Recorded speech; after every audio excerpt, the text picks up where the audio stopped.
95% of your attack surface. But it's that punch that you don't see coming that gets you. So that 5% is still a risk.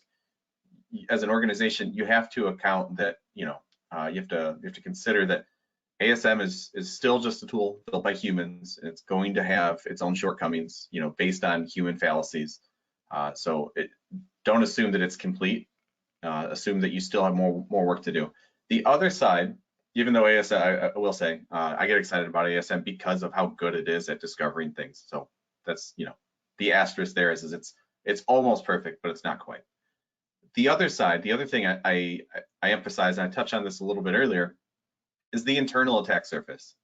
ASM is really good at the external attack surface right now, and there appears to be a direction where some vendors or some ASM solutions are building similar capabilities, not the exact same because they're achieved differently, but similar. Once they got to know all those assets, they saw like half of it, we don't need it. They shouldn't be online.